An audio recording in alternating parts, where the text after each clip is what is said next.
I'm gonna stand there and do a video so the world sort of have an understanding about my struggles. I feel like crying today, but I didn't cry. Yeah, I feel like crying today and I did not cry. And I guess that is showing me the strength of my mother, because my mother never cried. And when I got counseling, the counselor said my mom didn't cry, because if she'd cried, probably she wouldn't have been able to survive. So I'm going to show you something. I'm standing before 1, 2, 3, 4, 5, 6, 7, 8, 9. 1, 2, 3, 4, 5, 6, 7, 8, 9. And when I said 9, they are not all small. So most of them is this size. But here we have this. And here we have another one.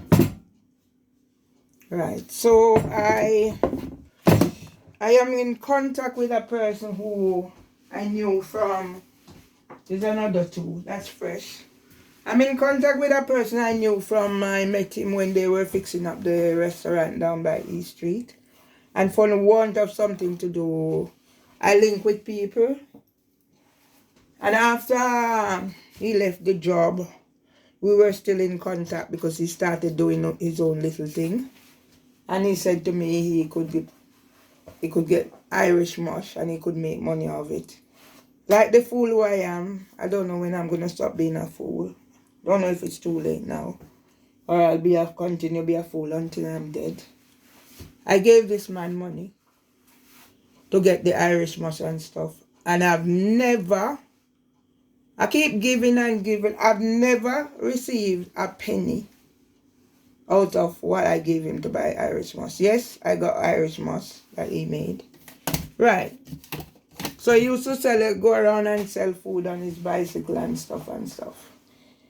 Now, seriously now, since I developed the eating disorder, I used to go by his place and he cook a meal, and I have a meal there and I come home. And then he was the one who suggested that he cook the food for me, and which I find very helpful, don't get me wrong. So I'd go there, make me lovely porridge, then I'll come home stock up with food. But what I noticed the other day was that I'm having all this food, it's only me alone. It's not all the while my stomach will take the food. Yeah? So I counted all this.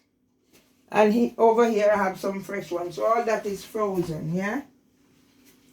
So I'm like saying to him, I'm going to deal with the food situation first and I deal with other things. I said to him the other day, it's becoming too much. And he's saying, oh, eat the fresh one first, blah, blah, blah. But no matter what, it's too much. I'm one person. I'm a big eater. But overeating is not going to solve anything. Whatever is in it, I can't eat all this in 2 go. Whatever it is. So all these, probably I can eat them in 3 goes. I can't eat them off in 2 goes. None of what is here, I cannot eat in 2 goes. It has to be separated. What's more, whatever is in this. And I've got fish. Yeah, I've got fish that is out of the freezer on the fridge. And I have stockpile of stuff in there. Yes. Now, I notice the way people behave, and certain things they say, I take it. So I'm starting like today. So today I went there because on Wednesday I went to court and I took the bus because I wanted to start saving a few penny here and there. So I gave him said that he was going to church, so time for me to ready. I take out some money and I gave it to him and I said, this is all I have this week. And then I heard the tone, sis, and then it started. So I listened. I didn't mind so much him showing me that his electricity and gas or whatever it is on going on 8 or whatever. What really got me was when he said to me, he asked me to get hat. He asked me to get hat for him, and I didn't get the hat. So that tells me that I didn't mind. But what he's saying now, I asked you tell you to get the hat and you don't get it. So he's telling me now that I was supposed to get hat out of my money. He wasn't going to pay me. So what I'll do, yeah, because I was really upset. And the other thing that annoys me, I'm talking in my normal voice. I get excited. And he's going to tell me I'm not to shout and blah, blah, blah. I've been there before, and in excitement, and he's saying I'm too loud. There are certain mannerisms and the way a man talk to a woman, the way a man treat a woman, that tells me from beginning, I already voiced this, that I would not be having a personal relationship with him. What I'm interested in is the fact that he said he wanted to do a business in his backyard because he's a chef and he does all these things, and I need something to keep me focused. So over coming up to the end of the year, he said he want a drum, whatever drum for chicken, and I gave him the money. I let him sign something to say whatever, but I lost £5,000 like that. The person write the receipt, and I sign, say, do the principal, and then we deal with the whatever. And my £5,000 is gone, and nobody understands these things. I started realizing who and what this person was, and I realized that this is a person who was going to try and control me.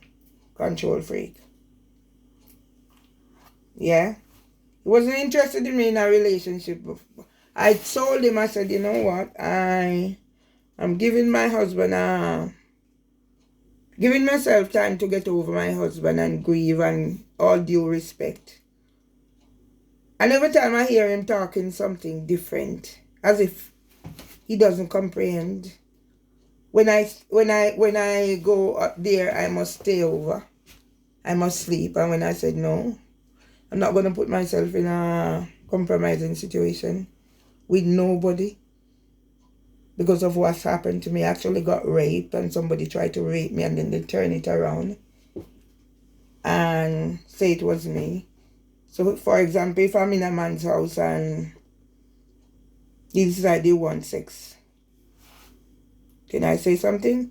So when I said no, I am not staying, he said the reason that I am not staying is because I will have to have sex with him. So I listen to people talk. This man is not aware of what's happening to him. The fact that he said, he tell me to get the hat and I don't get it. I was in court on Wednesday. When I got to court, I got lost. When I got to court, I sat on the floor. Yes, that's how weak I was. How traumatized I was. Because I thought I was going to mess up myself. I wasn't going to be there in time and the whole works. I asked people, can you come with me? Can you give me some support? One person turned up. The person Mr. Badaloo got. Johnny Mitchell. And Johnny said he came all the way from Wembley. He had an exam to do. And he left his exam to come. Johnny's a Calabar old boy. To come and support me. So I guess this is it. End. I'm not going to look back. I'm not going to cry over spilled milk. Because he's packing barrel to Africa. What I gave him money. I gave him money. I helped him out to pack those barrels. And for him to be acting this way. But I already started picking up. So I'm not going to cry over spilled milk. It's sad that another person has let me down. So I just stuck these in the fridge, in the freezer. what I can't eat. I don't like wasting food, but I'll eat, and what I can't eat, I dump. I never expected this to be the end. But this is the end of another, what I thought was a beautiful friendship. You know what this means for me? With what I'm going through, I even contacted my son's father. And then it seemed as if it's history repeating itself. I keep my distance from men. I don't think I want to have a relationship with a man. Any man who wants to come in my life has to prove themselves and come good. And I will not cry. I will not cry.